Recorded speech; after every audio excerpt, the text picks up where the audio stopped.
बिरहा में कवि जी बड़ा सुंदर भाव लिखे। अरे खुद ही मद में भूले हो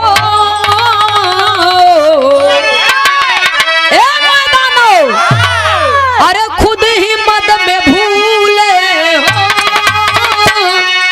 राज के सिंहासन में।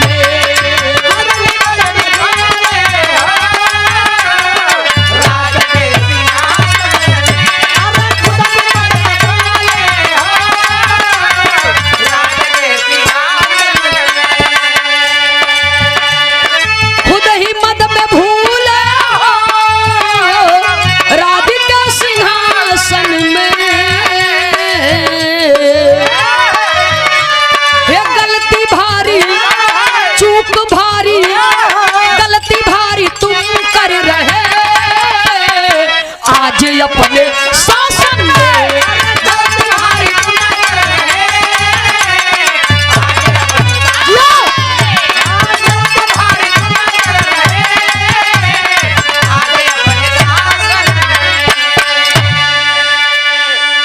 ए मैदानव भविष्य से कह रहे हैं मैदानव जी की ए भविष्य भाई के मरवाए के जबरदस्ती राजा बन गया। रावण की अकाल मृत्यु हुई है। रावण का आत्मा भटकता। तब भविष्य सवाल कर दिए मैदानव से कहो भगवान के हाथ है जेकर मौत हो जाए ओके तो बैकुंठ मिल जाए चाहे। हाँ? भगवान के हाथ है जेकर मौत हो ओके तो बैकुंठ मिल जाए चाहे न। तो जब राम के लोग भगवान कहत हैं तो उनके हाथे मौत भई तो रावण के आत्मा कैसे भटकता। सुनने वाले श्रोता सज्जनों कवि जी कहत हैं नो राजा दशरथ के लड़का राजकुमार जी रहे। एक राम दशरथ का बेटा एक राम घट घट में लेटा। एक राम है जगत पसारा एक राम है जग से न्यारा। ओनहु राम कौनो राम के भजत रहे। जौन हमें बोला था जब तक वो राम बा तभी तक बोला था। जौने दिन आई बोलब बंद हो जाए वो दिन जौन बोलत बा मरा मरा हो जाए। आराम हो जाए। हाँ आराम हो जाए कि सुनने वाले बाबूजी मैदानव जी कह रहे हैं कि रावण की अकाल मृत्यु हुई है।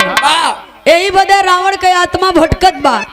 तो कुछ उपाय बताए दा रावण के आत्मा के शांति कैसे मिली। न मैदानों बतावत कहानी के शुरुआती हमें से बा कहना है।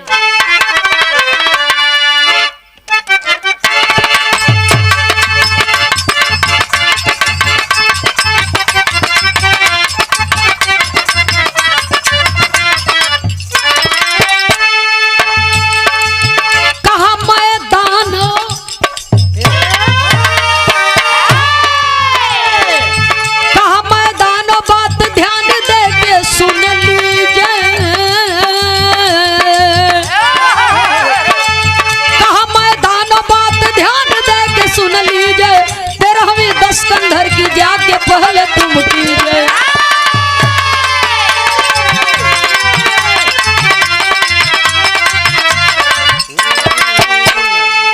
आत्मा जब ले भटकी रावण के अंगनवा में।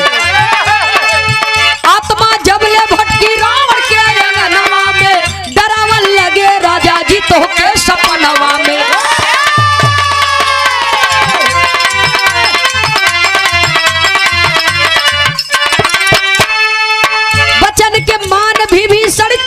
भवनवा हो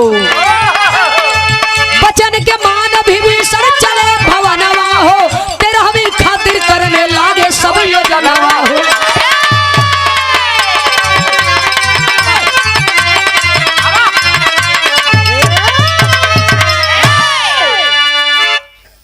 सुनने वाले श्रोता सज्जनों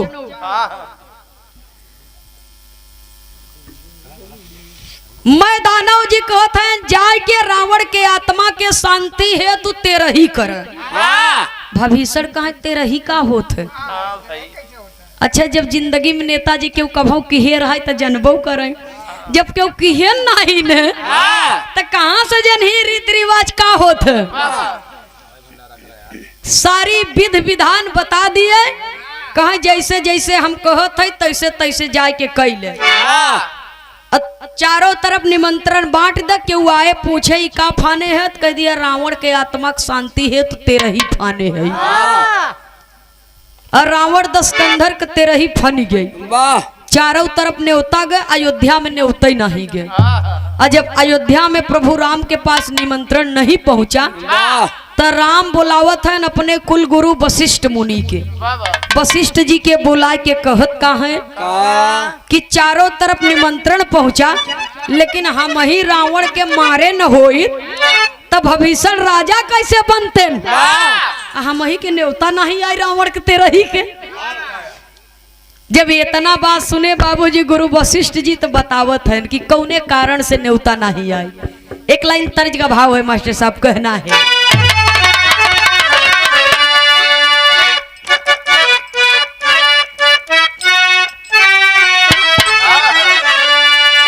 छलिया का भेष बनाया श्याम चूड़ी बेचने आया।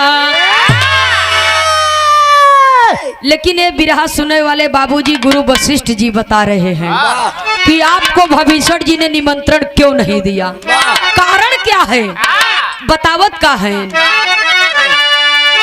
नहीं अवध में पाती अइला गुरु सारा भेद बतइले। नहीं अवध में पाती अइला गुरु सारा भेद बतइले। नहीं अवध में पाती अइला गुरु सारा भेद बतइले। गुरु दिहले बता ढेर दिन बीता,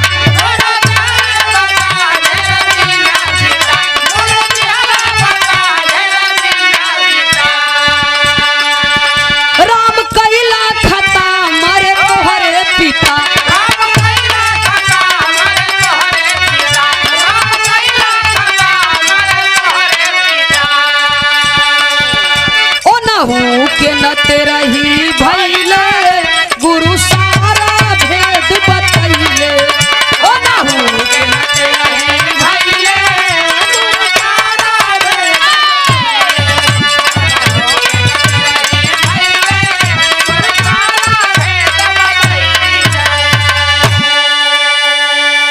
गुरु वशिष्ठ जी कहे जौने सम्मत आपके वनवास भय आपके शोक में, आपके जाने के गम में आपके पिता चक्रवर्ती सम्राट महाराज दशरथ जी का स्वर्गवास हो गया। राम राम रटते रटते बेटे की जुदाई पिता ने बर्दाश्त नहीं कर पाया, तब पिताजी के स्वर्गवास हो गया। तो जौने बाप का चार चार औलाद, वो बाप के मरने के बाद किसी ने अंतिम क्रिया कर्मठ किया नहीं। इतना दिन भले ही बीत गया लेकिन तोहरे पिताजी के मरने का क्रिया कर्मठ अभी बाकी है। तो आप लोग सुदक में है, तो जे सुदक में रहे वो दूसरे के घरे न्योता खाए ना जाए जब तक अपने यहाँ के बीत न जाए। जब इतना बात सुने पिताजी की याद आई बाबूजी, और चारों भाइयों का हृदय द्रवित हो गया। कभी को संकेत करना पड़ा, कहना है एक लाइन तर्ज का भाव है मास्टर साहब।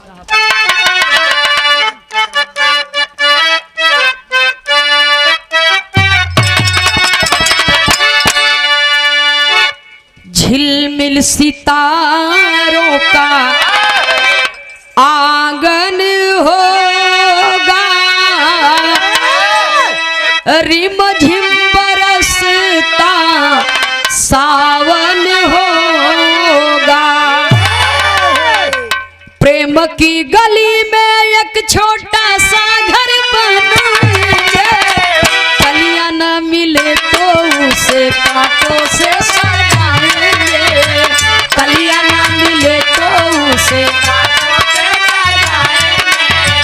कलियां न मिले तो उसे कांटों से सजाएंगे। कांटा वाला घर कैसन होई? बगिया से सुंदर अपना, बगिया से सुंदर अपना ओ बन होगा। रिम झिम बरस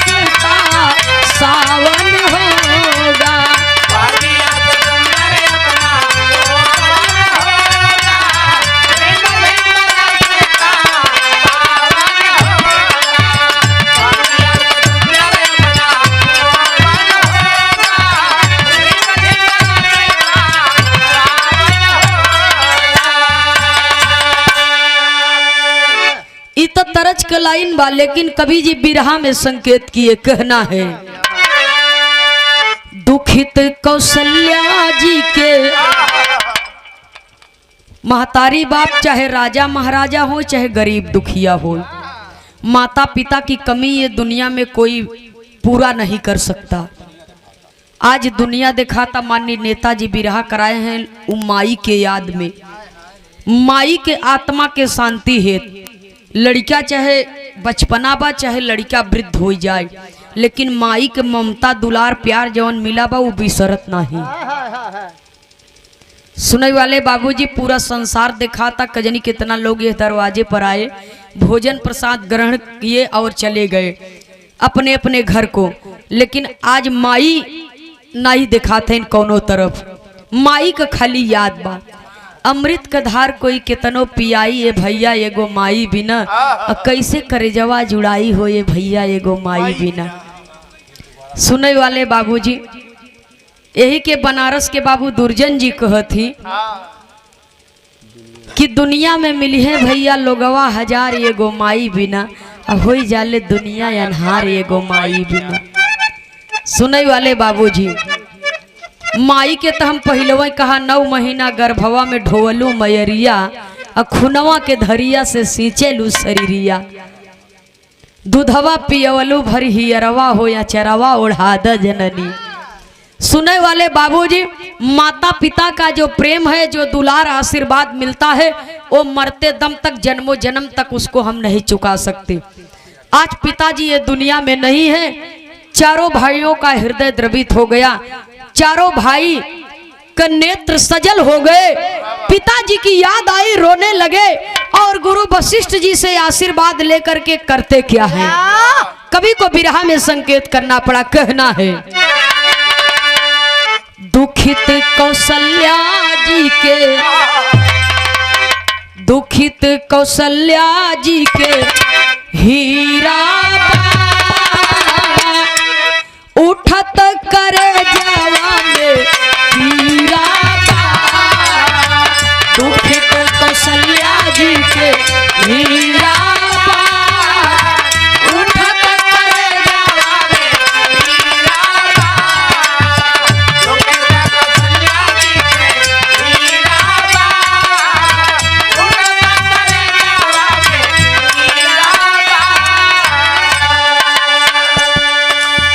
राम जी से कहा सुनाते ना हो बिराना, आत्मा भ्रमण करे बाबू के अंगना, आत्मा भ्रमण करे बाबू के अंगना, आत्मा भ्रमण करे बाबू के अंगना। तेरा ही बिना ना दिल में, तेरा ही बिना ना दिल में धीरा उठत करे जावा में पीरा, तेरा ही बिना ना दिल में धीरा उठत करे जावा में पीरा, तेरा ही बिना ना दिल में धीरा उठत करे जावा में पीरा। तीनों माई से आज्ञा लई के, गुरु वशिष्ठ जी से आज्ञा लई के कि हमार लोग के सुदक समाप्त होवे के चाहिए, पूरा परिवार सुदक में है, अब पिताजी का तेरही होवे के चाहिए। उनके मरने का अंतिम क्रिया कर्मठ तब नहीं पूरा हुआ तो क्या हुआ, अब पूरा होगा। जब इतना बात बाबूजी सुने, गुरु वशिष्ठ जी कहे ऐसा ही होगा। जब प्रभु राम चारों भाई तीनों माओं से आज्ञा लेकर के पिताजी का तेरही का आयोजन कर दिए, चारों तरफ निमंत्रण भेजवावे का व्यवस्था होने लगी, और जब तेरही का आयोजन कर दिए तब कवि को लिखना पड़ा बिरहा शैली में टेरी के भाव में।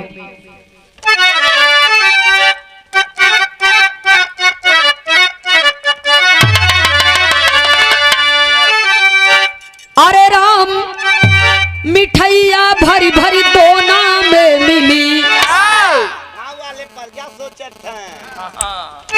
जब तेरही के आयोजन हो गए तब भाई तेरही हो कौनो भी काज परोजन हो लड़कन के उत्साह अलग रहबे करते ये बदे लिखे के परा।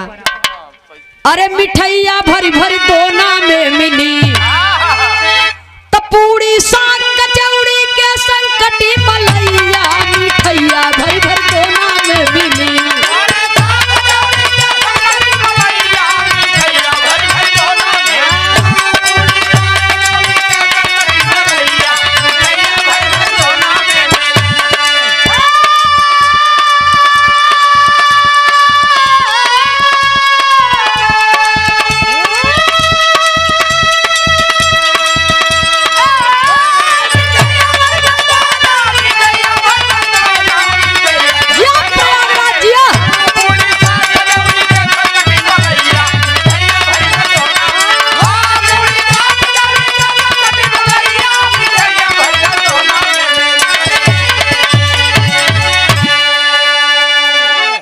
खुशी हैं अयोध्या वासी। कैसे खुशी है? राजा महाराजा के तेरही रही बढ़िया बढ़िया आइटम मिलवे करते कोनो कमी तो रही नहीं। पूरी साग कचौड़ी के संकटी मलैया मिठैया भरी भरी दोना में मिली। लेकिन यह राम का करत है खुशी अवध के वासी नहीं केहू के उदासी मिला दासी और दासी के पैगाम ते रही। राम कहीं उस बार हनुमान से तीखार खड़े रह के आप द्वार लो संभालते रहे। देवता साजी के विमान आओ अवध दरमियान पहले मीनई हनुमान ले सम्मानते रहे। द्वारे रही रेलम रेल भालू बानर करई खेल द्वारे रही रेलम रेल भालू बानर करई खेल मती सब ही की फेल थी झमेलते रही।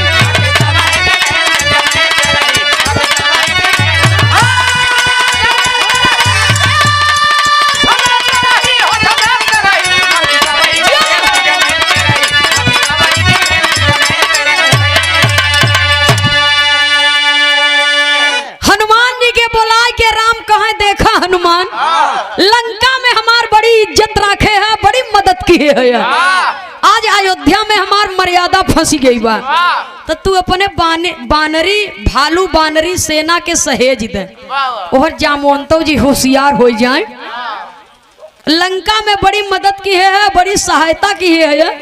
आज अयोध्या में मर्यादा रखे के बाद सम्मान बचावे के बाद कहे प्रभु हम करे का परे साफ साफ एकदम बतावे। उन्हनौ गरहन महाराज दशरथ के तेरही में वहीं से ननव चला है। अब सच्चाई नहीं जनता पहले इन्हन आई रहन धरती पे इन्हन कहन भगवान से कि जाप तो हमें खियाए पियाए के तब मनई पैदा भय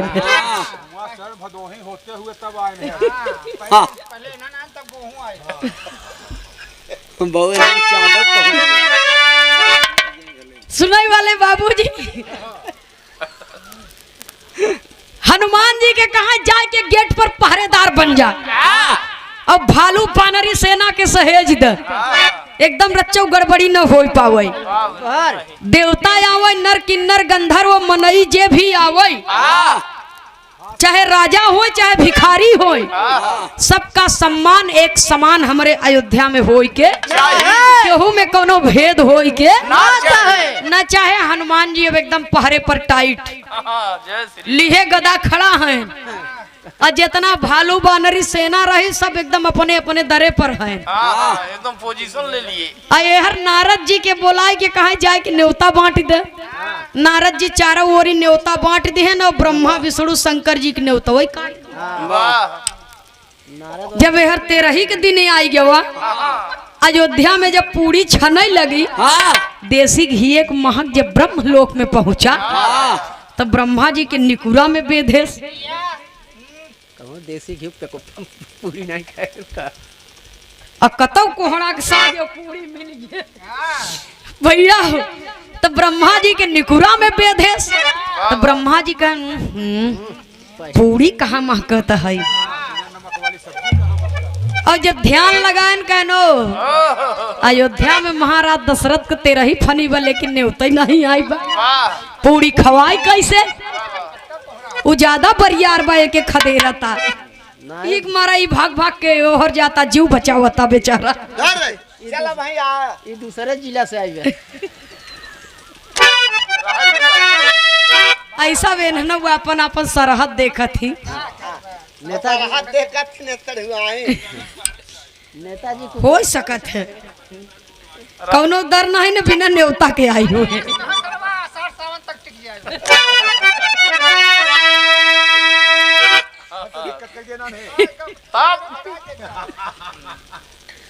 सूरदास तू बहुत बढ़िया मनई दिखात है।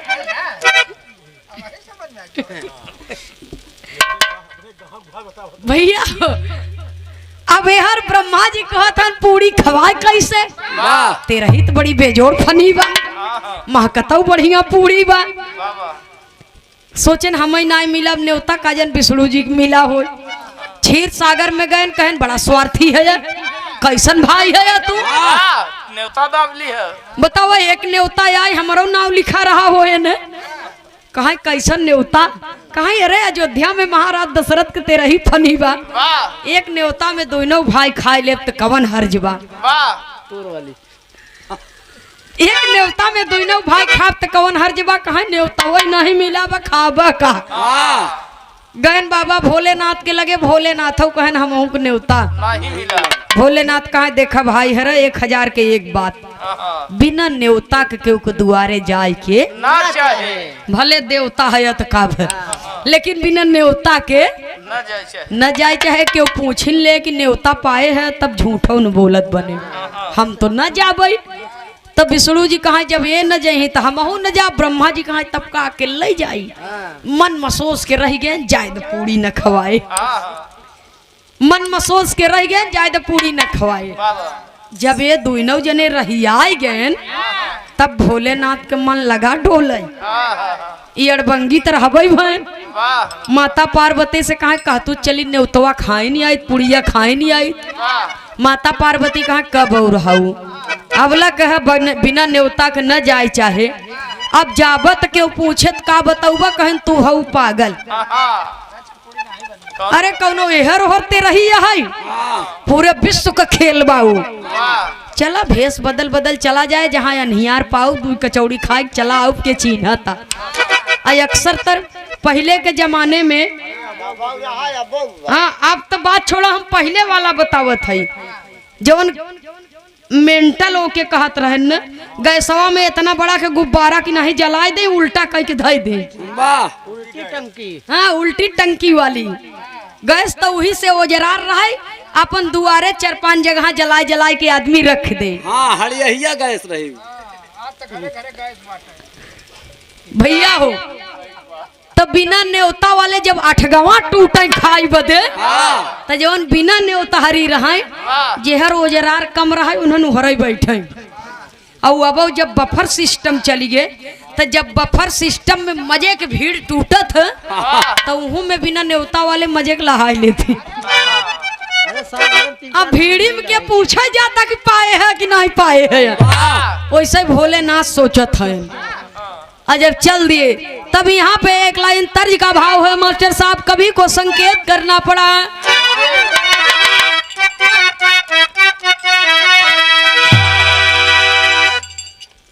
बिरहा सम्राट स्वर्गीय उस्ताद श्री हैदर अली जुगनू जी के गुरु जी स्वर्गीय बाबा राम आधार यादव झूसी नरेश।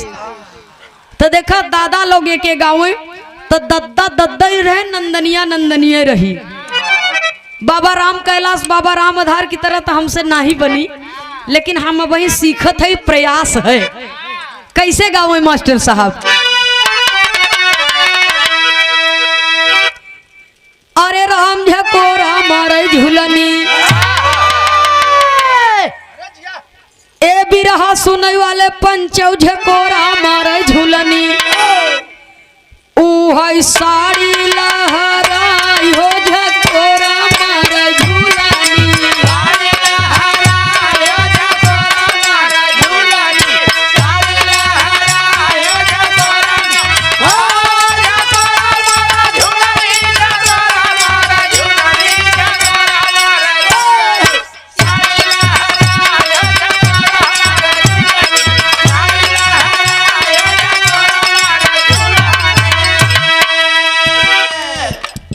गरज रहा दादा लोगन के, लेकिन यही धुन में एक गाना हमने गाया।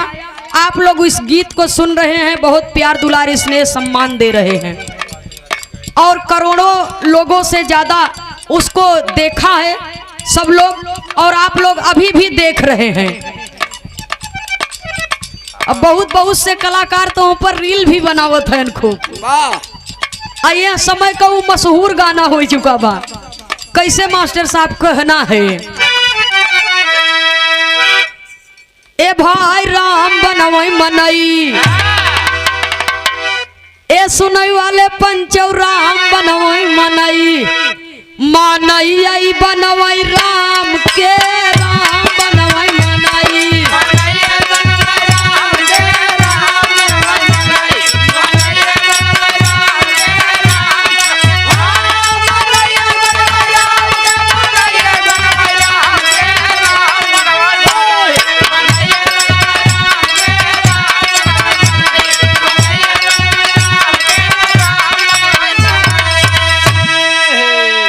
अरे राम के बनावल मनई डोलई और बोलई,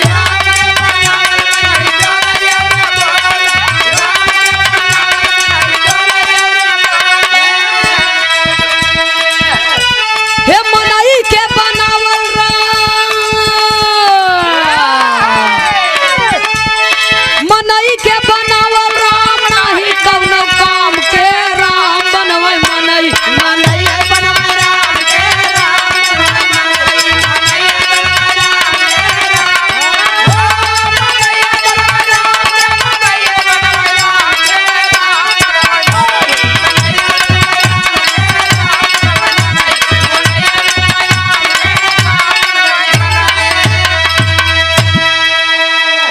राम के बनवा मनई, मनई के बनवा राम में इतना बड़ा फर्क बा। राम बनवई मनई, मनैया बनवई राम के। एक सास पतोह जात रहिन बाबा भोलेनाथ के मंदिर में दर्शन करे। पतोहिया तनी पढ़ी लिखी समझदार रही, ससुइया के बात के जवाब उवाब जल्दी न दे, जवन ससुइया कहे तवन पतोहिया मन मार के सुन ले, चुपचाप होके करे, बात माने, पलटा ही नहीं। बात माने, संस्कारी पतोह बा, जवाब न दे। एक दिन बूढ़ा कहीं चल तू बहू रानी रचे दर्शन कर आई बाबा भोलेनाथ के मंदिर में, एक लोटा दूध ले लू। तेरा सवाल दिन और जब गई बाबूजी दूध ले के सास पतोह लोटा भरी भरी बाबा भोलेनाथ के मंदिर में पहुंचिन त आगवई नंदी बाबा बैठा रहे। विकलांग कोई के काहे विकलांग रहन उनके सिर रहे के कैसे रही पता नहीं भाई, अब पता नहीं मजाक में कहन कि सही सही कहन। बाबू राम कैलाश जी कहे हैं ने का शिव बियाह में की भोलेनाथ एक सिंह ही बरधा पर सवार हो के जात रहे ससुरारी, तो वही बड़े सूरदास जी कहत हैं विकलांग रहन। अपन बिरादरी कम खोजा कर तू रच के, नहीं तो विकलांग विकलांग के हेरत है न। हाँ बरधव को बाप तू हाँ कलयुग के नंदी भैया हो। नंदी बाबा के देख के बड़ा जबरदस्त रहा, शरीर से बरियार रहे रज। नंदी बाबा के देख के पतोहिया कहा तारे मोरी अम्मा हो, इतना बड़ा के बरधा बैठा बा। चला लम्मा हाँ रचे दूर से चला, बगलिया के चला, नहीं मार दे बरधवा। मारे के बाद छोड़ा बढ़िया दे। तब ससुइया खिसियान कहा एकदम बऊ रही है का बहनी, अरे वो कैसे मारे, वो पत्थरे के है ना, कहे हैं पत्थरे के है। चला अच्छा आगे चला। आज जब पहुंचन बाबा भोलेनाथ के मंदिर में जहाँ शिवलिंग बा वही के ऊपर एक ही नाग फन काढ़े ऐसे, तब पतोहिया कहता अरे मोरी माही इतना बड़ा कीड़ा बा। अजगर नहीं अजगर, इतना बड़ा के कीड़ा बा काट ले। तब ससुहिया कहता एक तमाचा दे बभा सह हो जाबू। अरे तोरे आखी नाई फरियाद बटे, ई कीड़ा काटे कैसे, ई पत्थरे के नहीं है। हे या भोले बाबा हैं जो लोटवा दूधवा ले और चढ़ाई दे। पतोहिया कहे अम्मा नंदी बैल पत्थरे के या न मारे, कीड़ा पत्थरे के या न काटे, एक के थाक बना है लोटा भर भर दूध पियावत हो ये नहीं। हाँ बतावा, इनका लोटा भर के दूध पियावत हो, हम न चढ़ाऊ दूध इनकी। हाँ ये दूधवा ले चला गरमाए के काजू बादाम डाल के बुढ़ाऊ का दई दा तोरे कामे आई है।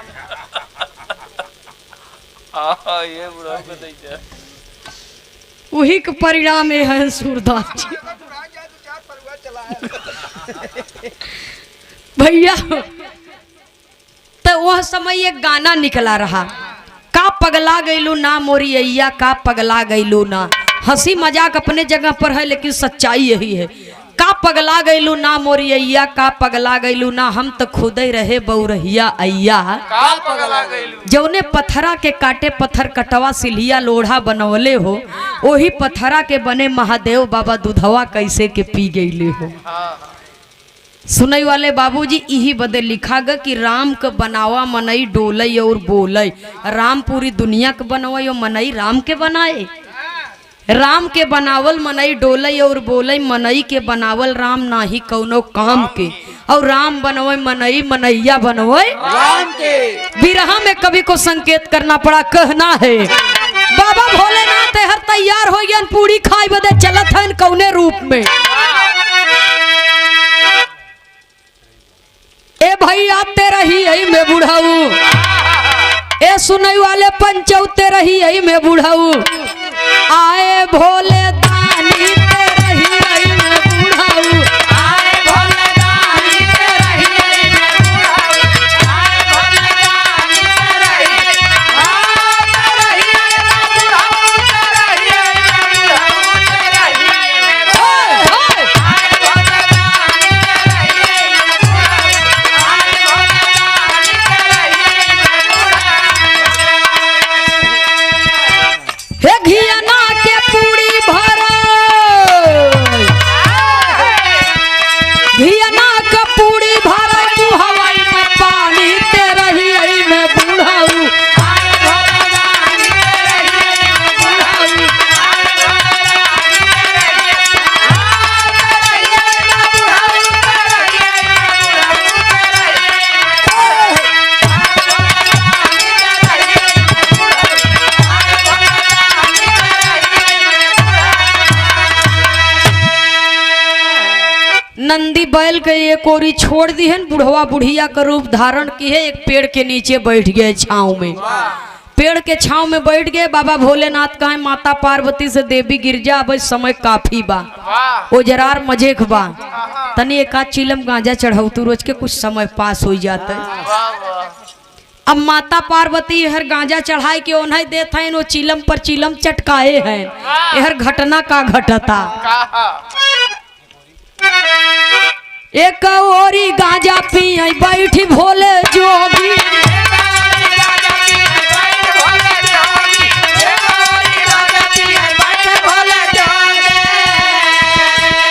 जाके एकठी बानर, हाँ जाके एकठी बानर दी हस बारह भाई के खोदी,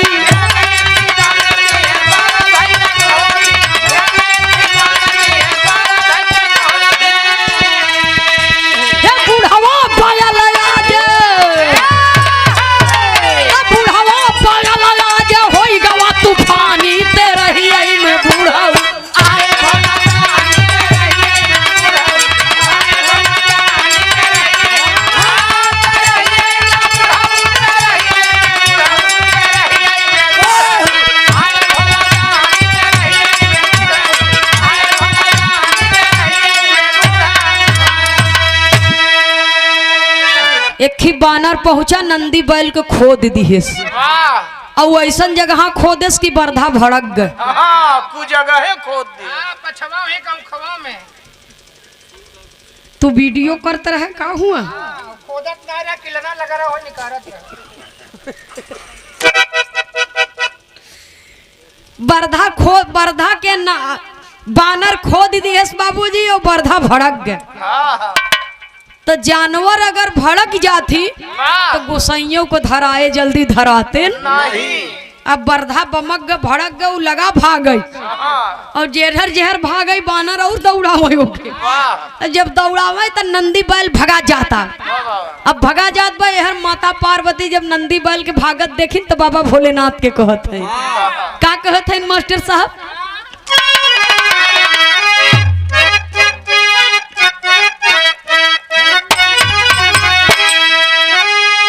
तर्ज वही है झूलनी का रंग साचा हमार पिया। लेकिन माई गिरजा कहत है बाबा भोलेनाथ के अरे गिरिजा गिरजा कहाँ छोड़ा गाजा हमार पिया। गिरजा कहाँ छोड़ा गाजा हमार पिया।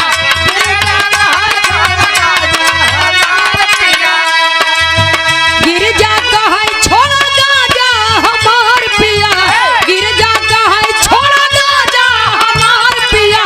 टूटल टूटल टूटल बराधा का नाधा हमार पिया।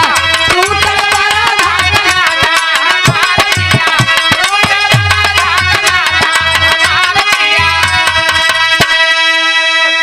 राजेश यादव मिर्जा अरे मियाँ चक। हाँ मियाँ चक। अच्छा सेवा में श्रीमान राजेश यादव जी मियाँ चक की पावन धरती से एक वर्ष ठीक लगे बा यहरो होए शायद सादर 201 रुपया दे करके सम्मान किए बाबू राजेश यादव जी मियाँ के चक शाहगंज की पावन धरती से बहुत बहुत सादर नमन आशीर्वाद की कामना है। उपस्थित सकल पंच को सादर नमन। जय श्री कृष्ण।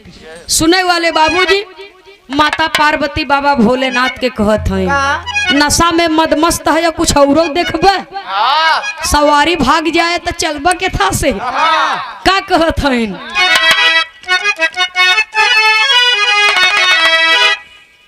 अरे पकड़े लपकी भोला बरधा का पगहा नारे औ खोरे घासी कनमा गढ़ा।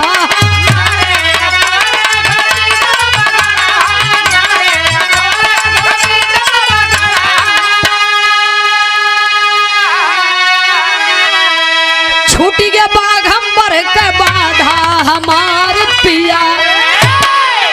बाबा भोलेनाथ दौड़ा लिहन गांजा के नशा में तो मदमस्त है हैं। आधी आंखी खुली बा आधी बंद बा। दौड़ा लिहन नंदी बैल के पगहा नाही धरान पूछिए पकड़ान पूछ पकड़ के बरियारे लटक गए। जब बरियारे लटक गए नंदी बैल और लगा भागे सर सर सर सर सर सर सर सर सर सर सर सर पकड़ ली। प्रयागराज के बेहतरीन साउंड में पहुंचा।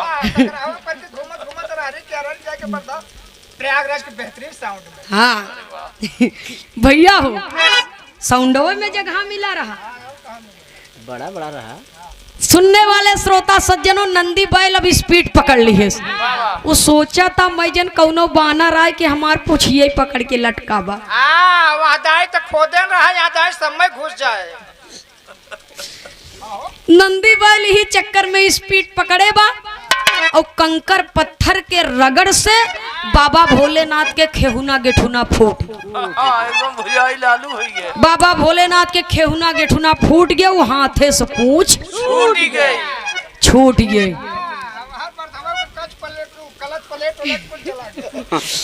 और जब हाथे से पूछ छूट गई और बाबा भोलेनाथ बेहोश होकर के गिर पड़े।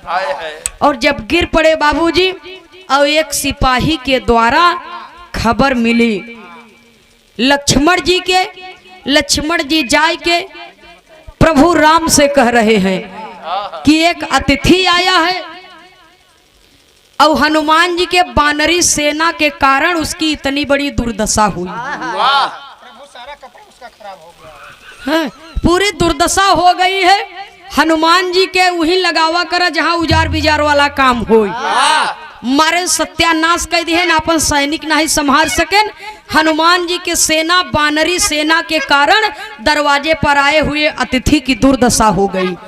वो मरणासन पर पड़ा है अगर मर जाएगा तो बहुत बड़ी बेइज्जती होगी। जब इतना बात सुने प्रभु राम तो अपने पूरे कुटुंब परिवार के साथ में चले जहाँ पर बाबा भोलेनाथ गिरे हुए बेहोश पड़े हैं। वाह और जाए के कहत कहां बिरहा में पहपट के लाइन में कवि को लिखना पड़ा।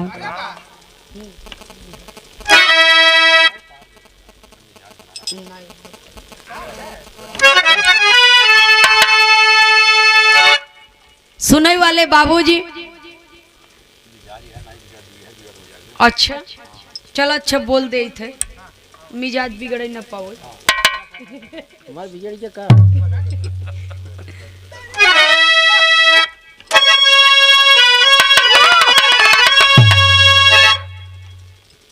तारजी की लाइन है, एके बाबू रामदेव जी गाँव है, बनारस के धरती से। हम तो देखे नहीं है लेकिन सुने है कैसेटी में। कैसे भैया हो,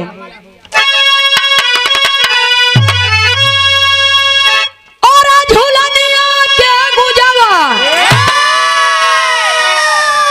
तो झूलनिया के गुजवा अरे टूटल ये राजा, और झूलनिया के गुजवा अरे टूटल ये राजा, जमनिया से गड़िया छूटल राजा।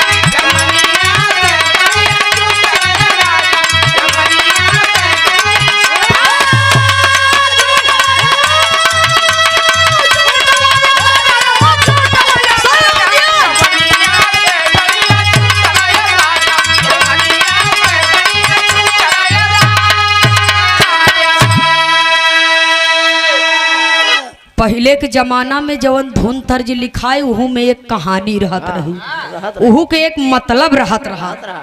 अब तो उठ पटांग जवन धुन निकल जात बा तौने निकल जाता, नहीं तो पहले जवन धुन तर्ज लिखाए ओकर एक स्टोरी रहा, एक कहानी रहे। जमनिया से गड़िया छूटल ये राजा, झूलनिया के गुजवा टूटल ये राजा। गाजीपुर में जमानिया जंक्शन है बाबूजी, रेलवे स्टेशन।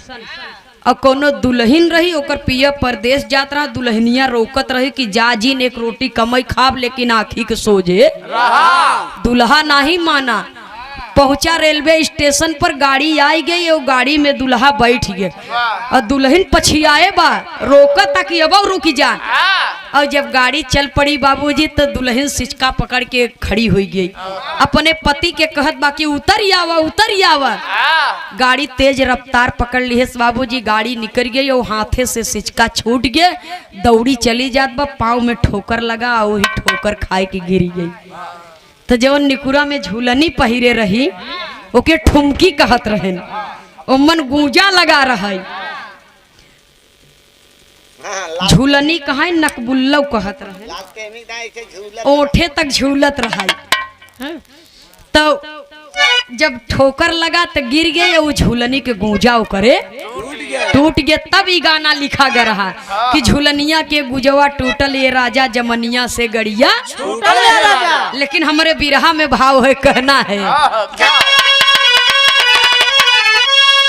लक्ष्मण जी बिगड़ गए और क्रोधित होकर के कहते हैं, अरे लक्ष्मण कहाँ पहिले, तो लक्ष्मण कहाँ पहिले, अरे डाटा भैया, अरे लक्ष्मण कहाँ पहिले, अरे डाटा भैया, बनरावा दे दिहल से घाटा भैया, बनरावा दे दिहल से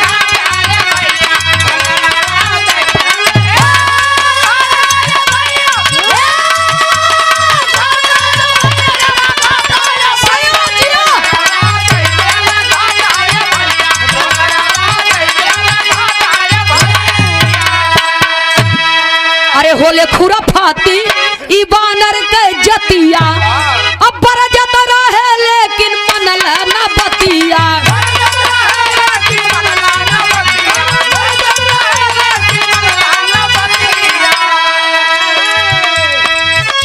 तब से पिया फूकी, तब से पिया फूकी माथा भैया, बनरवा दे दिहल से घाटा भैया।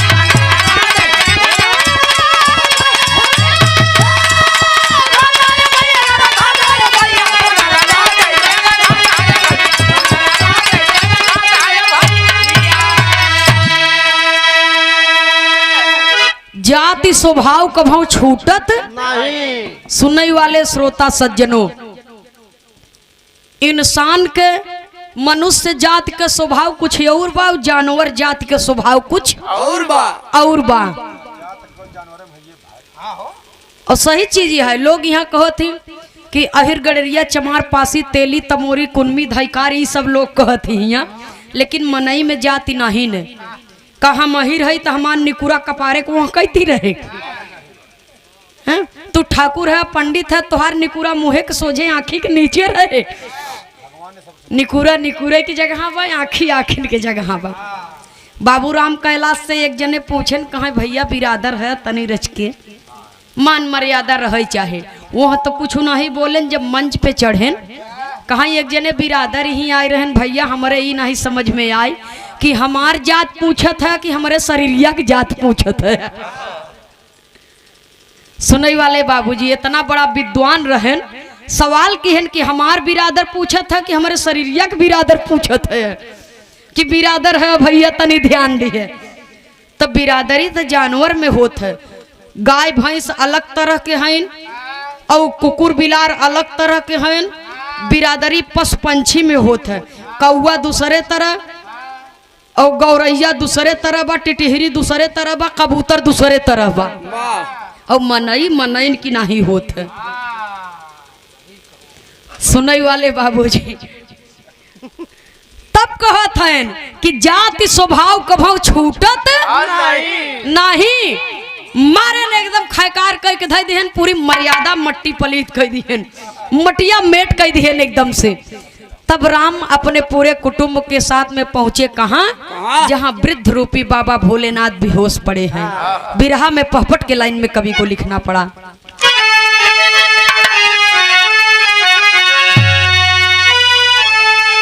अरे गए राम जहवा घायल सिउरैया गलती भारी बा। तो गए राम जहवा घायल सिउरैया गलती भारी बा। औ कहाँ क्षमा कैदा है सैल बसैया गलती भारी बा।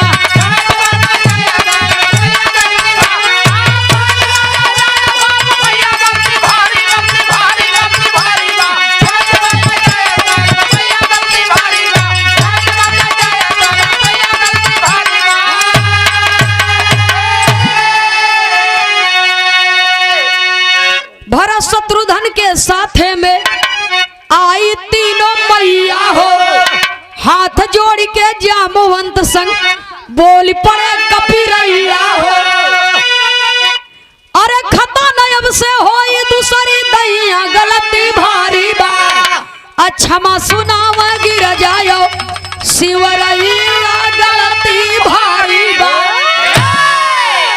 पूरा कुटुंब के साथ में प्रभु राम हाथ जोड़ के कहत हैं कि हे अतिथि देवता, बहुत बड़ी भूल हो गई, अब इतनी बड़ी गलती ना होए। हनुमानव जी हाथ जोड़े कि हमसे इतनी बड़ी भूल कैसे होगी, हमारे बानरी सेना से अब इतनी बड़ी भूल ना होए, माफ कर दे। तबले नारद जी बीड़ा सितार बजावर नारायण नारायण। बाबा भोलेनाथ के काने में धीरे से फूकत हैं कि हे प्रभु, जो उन्हें बदे न्योतवा नहीं दिए रहे वो कमवा पूरा करे के टाइम आ गया, असली रूप में आ जा। जब बाबा भोलेनाथ असली रूप में आए, माता पार्वती के भी बुलाए, तब प्रभु राम कहा जब आपके अवैन के रहा प्रभु तो ये का करे, नकल करके आए हैं, ये दूसर रूप का जरूरत रहा बनावे के। वही बाबा भोलेनाथ ने कहा कि जब जब इस धरती पर किसी कार्य की उत्पत्ति हुई है तब तब कोई न कोई लीला करना पड़ा है।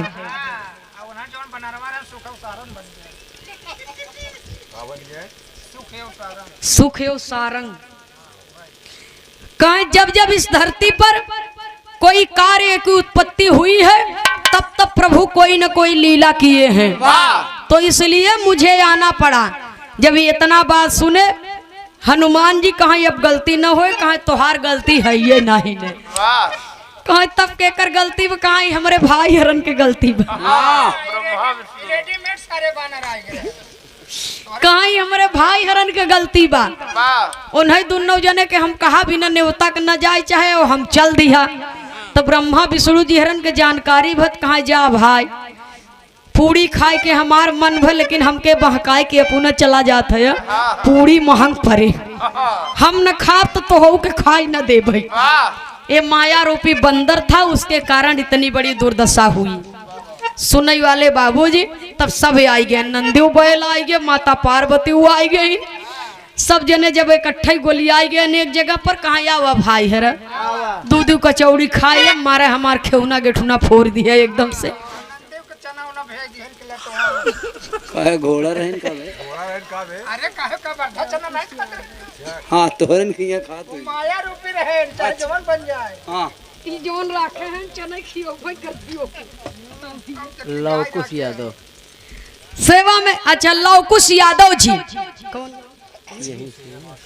सादर 101 रुपए का पुरस्कार आया है, मालिक सुखी रखें।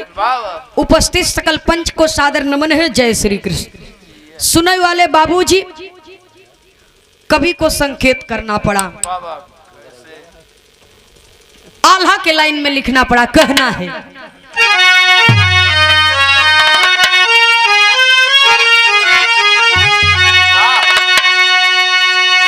आई करके तीनऊ देव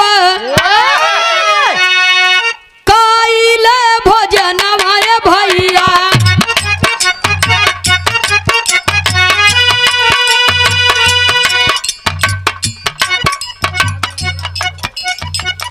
आई करके तीनऊ देव काइले भोजन पंचो।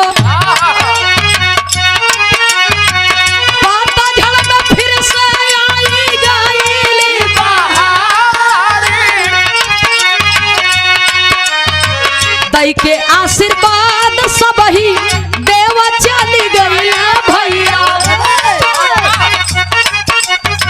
राम जी के मानवा के पूरा भकरा ओहर भविष्य कैले रावण करते रहिया भैया। भटकत जिया के भगना वर उद्धार।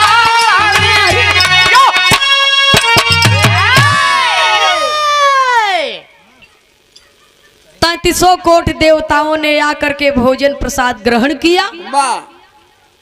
अयहर अयोध्या में महाराज दशरथ जी की तरह ही संपन्न हुई, उधर लंका में राजा रावण की तरह ही संपन्न हुई।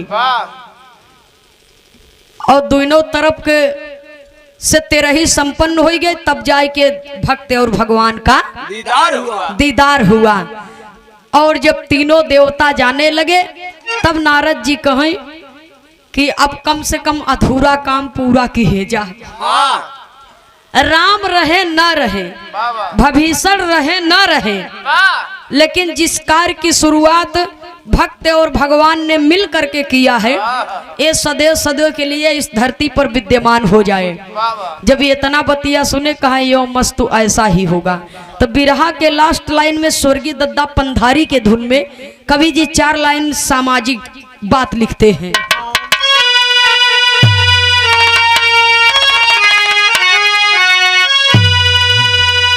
अरे प्रचलन बा प्राचीन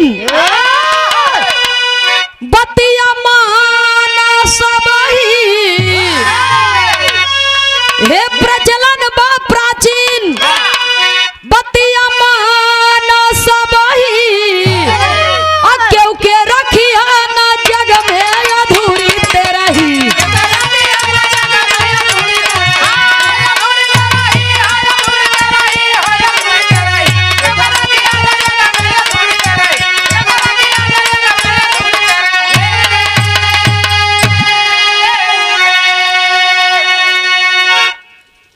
जितनी शक्ति उतनी भक्ति जग में यारो करना।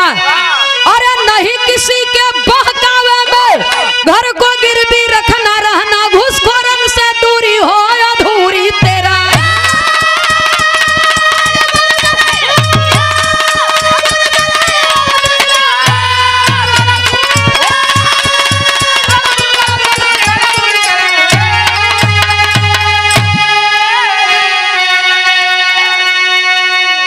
सुनने वाले बाबूजी लास्ट में कवि जी सामाजिक बात लिखते हैं।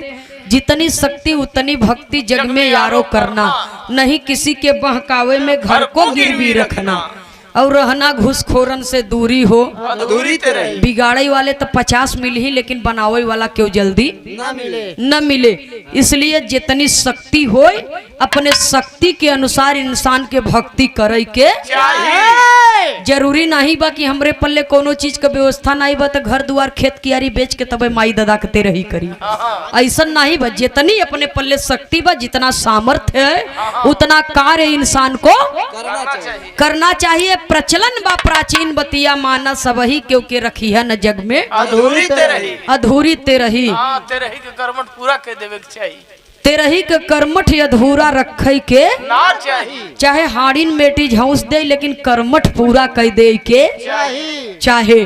तेरही के कर्मठ अधूरा रखब तब बवाल पैदा होए, जैसे यही बिरहा में भ सुनने वाले श्रोता सज्जनों, तो तेरही के कर्मठ अधूरा रखना नहीं चाहिए, कर्मठ जरूर पूरा कर देना चाहिए। कुछ लोग ये समाज में हैं मुहिम चलाए हैं, तेरही बंद करावे चाहत हैं कि तेरही मृत्यु भोज है, इसका भोजन करना नहीं चाहिए। लेकिन तेरही के छोड़ा, तेरही तो एक अच्छी चीज है। इसी बहाने अन्नदान हो रहा है, समाज में 4 लोगों से भेंट दीदार हो रहा है, सामाजिक एकता बढ़ रही है।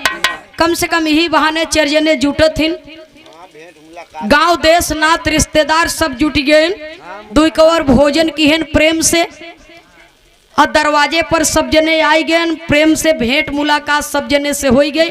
न जाने कब के कब तक बा, कब तक रहा और कब चला जाए। बाबूजी जिंदगी का कोई भरोसा नहीं है। तो भंडारा हो गया, तेरही हो गया, कोई भी कार्यक्रम हो गया, यही कार्यक्रम के बहाने समाज से भेंट मुलाकात होत रहा था। यदि बंद करवाना है तो आप बंद करवाइए। समाज में तमाम कुरीतियां हैं, जैसे घूसखोरी हो गया, दहेज के कारण आए दिन गरीब की बहु बेटियों की हत्या हो रही है।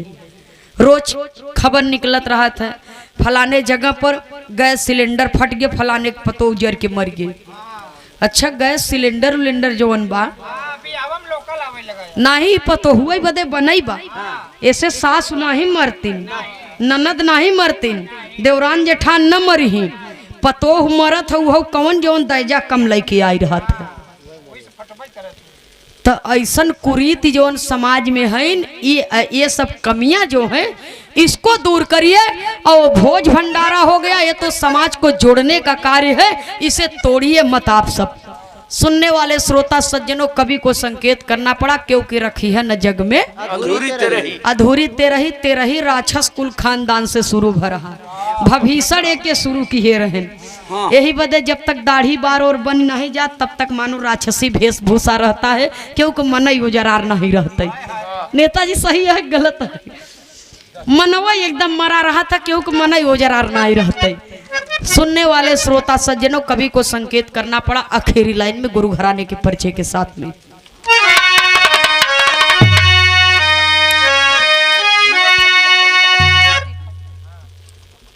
स्वामी सीताराम हित कवि लहुरी स्वर्ग सिधारे, मंगल यादव जौनपुरी जी सुंदर गीत संवारे।